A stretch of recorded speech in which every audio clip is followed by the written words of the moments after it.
YTN 라디오 이재현의 뉴스 정면 승부 2부 시작합니다. 수요일 이 시간에는 정치권 이슈를 종합적으로 살펴보고 날카롭게 분석해서 똘똘한 해법까지 제안해보는 시간이죠. 신율의 콕 순서로 이어가겠습니다. 명지대 신율 교수 나오셨습니다. 안녕하세요. 네, 안녕하십니까. 네. 자, 먼저 더불어민주당의 이재명 대표에 대한 영장 청구가 임박한 것으로 보이는데요. 관련 상황을 좀 짚어보도록 하죠. 뭐 각종 언론이 예. 목요일 아니면 금요일 날 영장 청구할 가능성이 있다. 그리고 금요일보다는 목요일에 네. 영장 청구할 가능성이 있다. 이렇게 얘기를 하는데요. 근데 이제 국회법을 보면 이렇게 되어 있습니다. 만약 영장이 청구된다라고 가정했을 때 회기 중인 의원을 체포 또는 구금하기 위해서 국회 동의를 얻으려고 할 때는 관할 법원 판사가 영장 발부 전 체포 동의 요구서를 정부에 제출하고 국회 동의를 요청해야 한다. 이렇게 명시되어 있거든요. 예, 예. 그러니까 이게 이제 검찰이 회기 중에 현역 국회의원에 대한 체포 또는 구속이 필요하다고 생각하면 이 검찰은 법원에 영장을 청구하고 검찰의 영장 청구를 요청받은 사법부는 정부에 체포 동의서를 요청하고 네. 이 요구를 받은 정부는 즉시 국회에 체포 동의안을 이제 제출하도록 되어 있는 이런 프로세스거든요. 그렇죠. 그러니까 일반적으로 국회에서 체포 동의안이 가결이 되면 사법부 같은 경우에는 그러니까 그냥 그걸 받아들여서 이 인신 구속 결정을 내리는 경우가 거의 대부분입니다. 그러니까 사법부의 입장에서 볼 때도 입법부의 결정을 마구 어떻게 다르게 하기는 되게 부담스럽죠. 근데 저는 사실 이게 문제라고 생각해요. 그러니까 뭐냐면 일반인들하고는 다르게 거의 실제적으로 보면 국회의원들이 국회의원들 자신 동료들에 대한 판단을 내리는 셈이 되는데 이 두 가지가 문제가 되는 게 첫째 법 앞에서의 평등에 이건 진짜 어긋나는 거죠. 일반 네. 국민들은 그런 과정이 없지 않습니까? 그렇죠. 예. 그리고 두 번째로는 뭐냐면 자기들끼리 결정을 해서 자기들 동료에 대해서 판단을 내린다? 이거 사실 좀 낯뜨거운 얘기거든요. 그렇기 때문에 제가 생각할 때에는 이재명 대표도 대선 후보 시절에 이 불체포 특권 이거 없애는 것이 좋다라는 얘기를 한 적이 있고요. 그렇죠. 공약으로 내세웠죠. 예. 그래서 제가 볼 때는 이번 기회에 다시 한번 이걸 좀 생각해 봐야 된다. 왜냐하면 이 체포동의안이 이제 이 국회로 넘어왔을 경우엔 또 이거 가지고 엄청나게 시끄러워질 가능성이 높습니다. 그렇기 때문에 과연 이런 프로세스가 그렇다고 해가지고 일반 국민도 뭐 영장 청구가 됐다 뭐 이러면은 구속 적부심부터 시작해서 영장 실질 심사 예. 여러 가지 프로세스가 있지 않습니까? 그렇죠. 예. 똑같이 적용하면 되는 거라고 봐요. 예. 한번 보겠습니다. 이번에 어떻게 될지. 네. 체포 동의안이 국회에서 가결된다고 하더라도 이제 그게 바로 구속으로 이어지는 건 아니고 그 법원에서 영장 실질 심사를 받은 하죠. 뒤에 예. 법관이 이제 판단을 하는 거죠. 예. 하는데 일반적으로는 대부분 국회의 결정을 동의를 해주는 경우가 많았죠. 예. 예. 자, 어쨌든 뭐 이재명 대표는 크게 반발하고 있습니다. 뭐 내가 어디 뭐 도망가겠느냐 이런 반응을 보였는데 그 영장 지금 뭐 당 대표 그 야당 제1당 야당 대표를 맡고 있는 사람이 어딜 도망가겠느냐 하면서 지금 영장 청구에 대해서 불쾌하다는 반응이에요. 이 부분은 어떻게 보십니까? 제가 볼 때는 아마 영장이 청구되는 일반인들도 청구가 되면 당연히 나를 왜 이 영장 청구를 하느냐라고 생각을 하고 대부분 사람들이 이게 어느 정도의 속으로 반발만 하든지 아니면 겉으로 표현하든지의 차이가 있을 뿐이지 반발은 할 거라고 봅니다.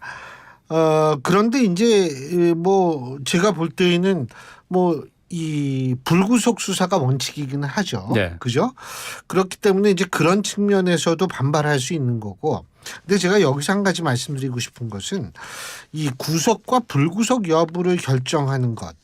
이거는 준사법부인 검찰 그리고 사법부가 결국은 이중 장치로 이제 결정을 하게 되는 거 아니겠어요? 예.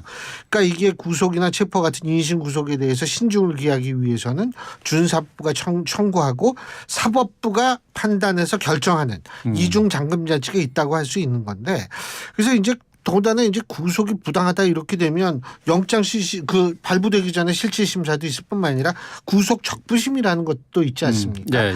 그러니까 여러 가지 제도적 장치가 있기 때문에 그 야당의 주장과 같이 정치적인 영장이고 이게 정치적인 의도 때문에 검찰이 영장을 청구했다 그러면 사법부가 거부할 수도 있는 거고요.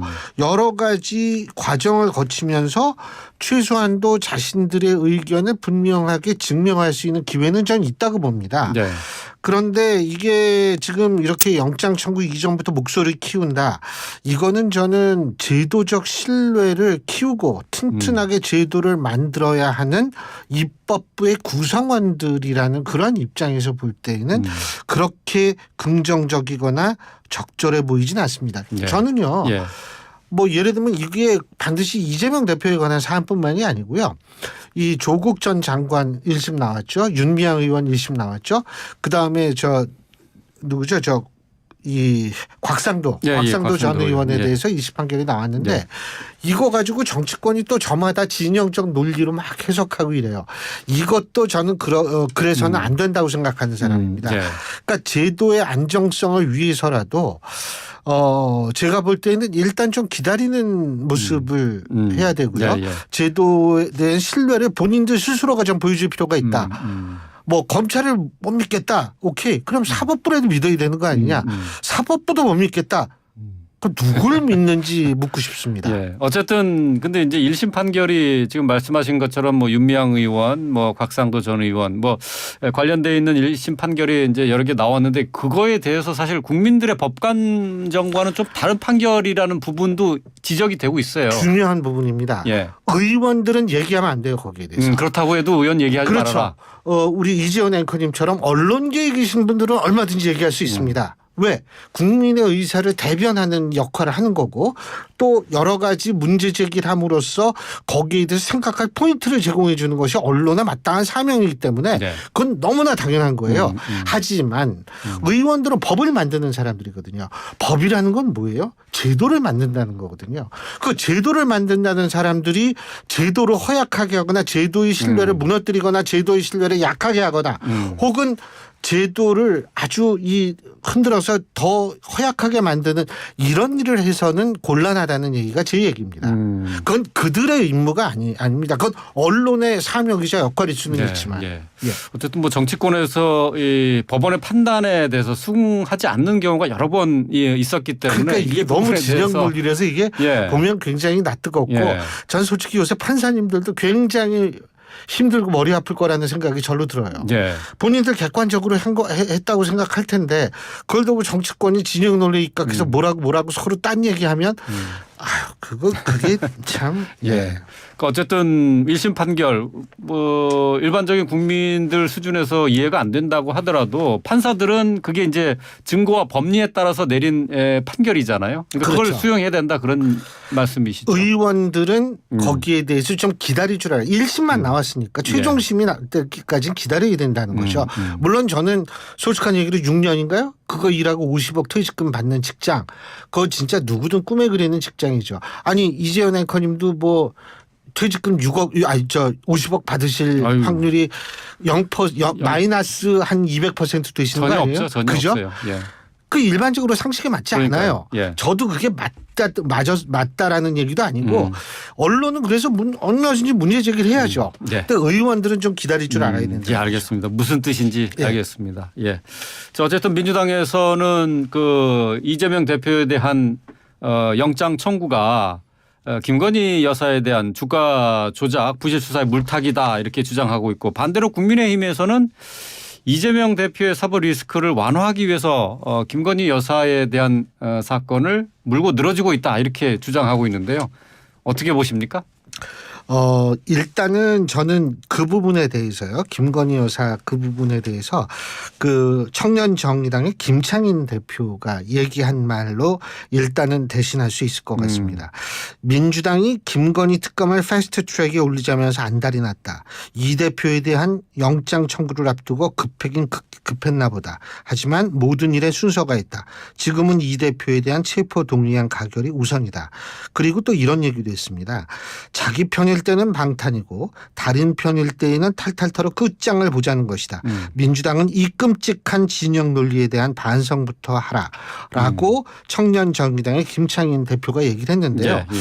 저는 이 부분이 굉장히 여러 가지로 생각할 부분이 많다라고 실제로 생각이 듭니다. 그렇기 때문에 여기에 대해서 사실은 민주당이 정확한 해답이나 이런 것을 내놓고서 그 다음에 체포동의안의 부당성을 정의당에게 얘기를 하든지 뭐 아니면은 뭐 이 김건희 여사에 대한 특검을 얘기를 하든지 해야지 여기에 대한 구체적인 대답 없이 예를 들면 국민의 뜻이 어떻고 국민의 뜻을 거스린다라는 추상적인 얘기만을 해가지고는 이런 그 정의당 특히 청년 정의당 예. 이런 쪽에 어떤 그 갖는 그쪽에서 갖는 의구심을 해소하기는 좀 힘들 거란 생각이 듭니다. 예, 예. 진영 논리에서 벗어나지 못한 정치적인 공세다라는 부분에 대해서 민주당이 해명해야 된다. 그런 분명히 얘기죠. 얘기를 해야죠. 그리고 예. 이제 윤석열 당시 검찰총장을 임명할 때 김 여사에 대한 의혹을 당시 야당인 예. 그 야당에서 제기했을 때에는 그걸 민주당에서 막아줬단 예, 말이에요. 방패바위가 그런데 이게 됐죠. 다른 편이 되니까 예. 이제 문제를 제기한다. 이거에 대해서 이것을 이제 김창인 대표는 끔찍한 진영 논리에 대한 반성 이렇게 표현을 한 거라고 봅니다. 예.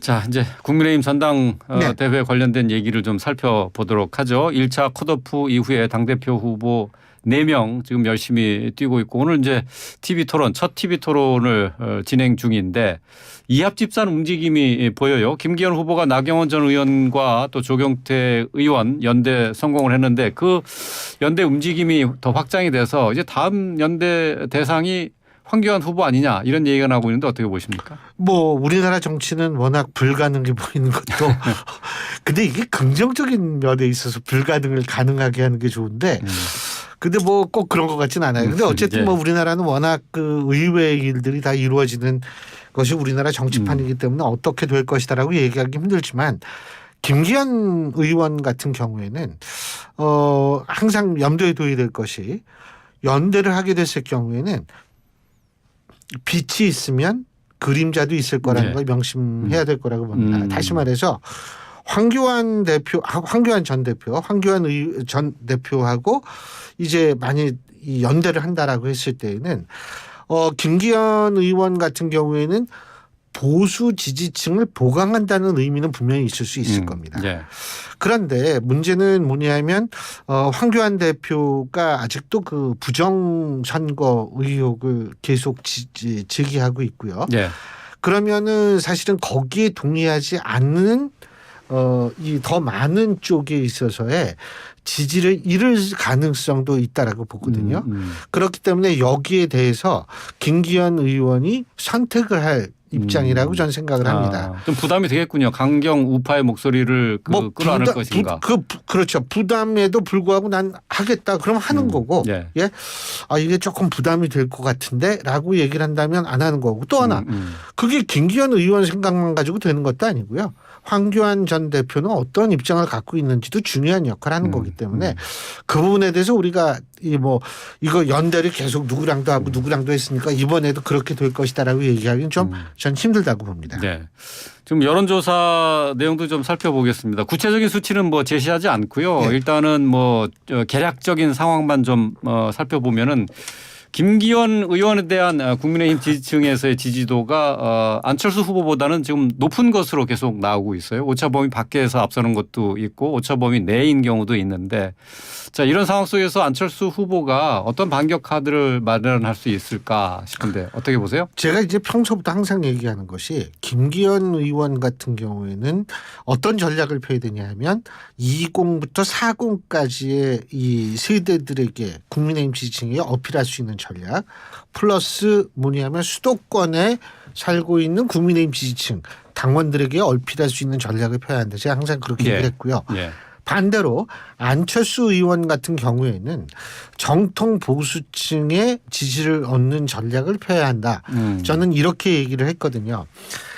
그런데 안철수 의원 제 입장에서 볼 때는 좀 굉장히 그런 전략을 피는데 복병이라 그럴까 하여간 걸림돌이 분명히 나타난 건 사실이에요. 그러니까 예를 들면 그 부분을 좀 명확히 해줘야 돼요. 그러니까 사드 배치에 반대했다. 네, 지금 그런 얘기를 저쪽에서 하고 있죠. 그리고 또 하나는 뭐냐면 그 돌아가신 신영복 교수에 대한 입장 문제라든지 이게 사실은 보수들이 굉장히 민감하게 움직일 수 있는 문제, 정통 보수들이 굉장히 민감하게 생각할 수 있는 문제거든요. 그렇기 때문에 안철수 의원 같은 경우에는 그 정통 보수에게 다가가는 전략을 펴면서 바로 이 문제에 대해서 명확하게 입장 표명을 할 필요가 있지 않을까. 전 개인적으로 그렇게 생각을 하죠. 예. 정통 보수층에게 더 어필할 수 있는 전략 그리고 그 어떤 선거 방법 이런 걸 더 개발을 해야 된다 그런 그렇죠. 말씀이신데 지금 어쨌든 지금 국민의힘 지지층 가운데는 안철수 후보에 대한 이 지지가 옅어지는 것이 결국은 대통령실에서 힘을 그 김기현 후보에게 힘을 실어주는 그 영향이 더 크다고 봐야 될까요? 어떻습니까? 저는 뭐 여러 가지 가능성이 있을 수 있는데요. 문제는 지금 여론조사보다는 이게 지금 84만 명이거든요. 그 당원이요. 그러면 84만 명 중에 뭐 일각에서는 몇 퍼센트 투표를 하느냐 이거 가지고 하는데 뭐 40% 정도 될 것이다라는 저건데 전 개인적으로 50% 넘을 수 있다라고 봅니다. 왜냐하면 모바일 투표도 가능하거든요. 그렇기 때문에 그런 거를 하면 50%가 넘는다라고 얘기를 한다면 40만이 훨씬 넘는 당원들이 투표를 하게 되는데 이렇게 되면은요. 여론조사, 저는 항상 그래요. 그 여론조사라는 게 지금 나오는 게 국민의힘 지지층을 대상으로 한 여론조사잖아요. 오차 범위가 있죠. 모든 여론조사는. 거기 플러스 그 국민의힘 지지층의 당원이 몇 명인지는 아무도 몰라요. 그렇죠. 그다음에 이거 굉장히 부정확하다. 그리고 이게 예를 들면 굉장한 다수가 다시 말해서 투표율이 높았을 경우에는 그 결과는 절대로 예측할 수 없다. 저는 그런 생각을 하죠. 여론조사로 전당대회 당심을 파악하기는 힘들다. 그렇죠. 알겠습니다. 자, 지금 어쨌든 전당대회의 열기가 계속 뜨거워지고 있는 상황 속에서 국민의힘 주류라고 할 수 있는 친윤계가 연일 이제 당정 일체론을 띄우고 있어요. 처음에 장재원 의원이 얘기했는데 그 이철규 의원도 그 얘기를 했고 김행 비대위원도 당정 일체론에 대해서 책임 정치하겠다는 것이다. 문제없다 이렇게 얘기하고 있는데 보통 당정 분리를 얘기하지 않습니까? 당정 일체론 어떻게 봐야 됩니까? 근데 이제 전 그래요. 그 당정 분리를 해가지고 여태까지 분리가 잘 돼가지고 정말 그랬다면 뭐 분리 계속 해야겠죠. 그런데 당정 일체 분리라고 얘기를 하면서 역대 정권 돌아가는 거 보면 다 당정 일체처럼 돌아갔거든요. 어느 정당도 당정 어느 분리는 정권이든 어느 정권이든 당정 분리는 없었다. 전 그렇다고 보거든요. 그리고 뭐 명예 대표인가요? 명예 총재가 그 얘기를 하잖아요. 근데 그거 프랑스는 그렇게 합니다. 지금도. 아 그래요? 네, 프랑스는 그렇게 하고요. 사실 미국 대통령 같은 경우에 선거운동까지 하잖아요. 그러니까 이게 뭐냐면 저는 뭐라고 생각하냐면 선거에서의 중립과 정치적 중립을 좀 구분해야 된다. 대통령은 행정부의 수장이기 때문에 총선, 지방선거, 대선과 같은 대외적 선거는 당연히 엄정 중립을 해야 됩니다. 선거를 관리해야 되기 때문에. 그런데 정치적 중립? 그럼 정치적 중립을 하려면 탈당을 하고 그래야죠. 대통령이 탈당하면 여당이 없어집니다. 그러니까 이게 우리가 기존에 생각하는 방식에 있어서의 정치가 이루어지지 않는 거죠. 그런데 어쨌든 대통령은 지금 1호 당원이든 뭐든 당원이에요. 그리고 자신의 얘기를 얼마든지 의견을 구할 수가 있고요. 아무래도 다른 당원들의 의견보다는 대통령의 의견이 더 파급력이나 영향력이 클 수밖에 없죠. 그러면 제가 볼 때는 뭐냐면 차라리 그러한 것들을 눈 가리고 아웅하지 말고 제가 볼 때는 오히려 그거를 드러내놓고 하는 것. 그러니까 이런 거를 간단히 얘기하면 이겁니다. 우리나라 로비 금지죠. 그죠? 근데 미국 수정헌법에서 로비가 기본적으로 권리 속하거든요. 로비 단체도 많이 있고요. 로비 단체 많이 있고요. 그건 뭐냐면 합법화시키면 감시가 용이하다. 그리고 합법화시켜서 감시를 철저히 하면 된다. 차라리 이렇게 해야지. 이게 자꾸 당정 분리라고 얘기를 하면서 실제로 돌아가서 전부 당정 일체인데 그거를 가지고서 지금 일체를 얘기하는데 사실 노무현 전 대통령 당시에도 얘기를 했었고 문재인 대통령이 후보 시절에도 얘기를 했거든요. 그리고 지금 이 얘기 나오고 있거든요. 저는 이럴 바에는 당정 뭐 분리라는 거 그게 그렇게 효과적이라고 저는 생각하지 않기 때문에 예, 예. 차라리 이럴 바에는 대통령이 뭐 명예 총재라든 뭐든 하여간 맞는 것도 나쁘지 않다는 예. 겁니다. 그러니까 뭐 선거에서의 중립을 철저히 지키는 것이 중요하지 당정 분리라고 해서 그게 정치적 중립을 얘기하는 건 아니다. 그런 말씀이 정책 되겠네요. 중립하면 당원도 하면 안 되죠. 예. 알겠습니다. 자, 오늘 말씀 여기까지 예. 듣겠습니다. 신율 명지대 교수와 함께했습니다. 고맙습니다. 감사합니다. 유산균 고민만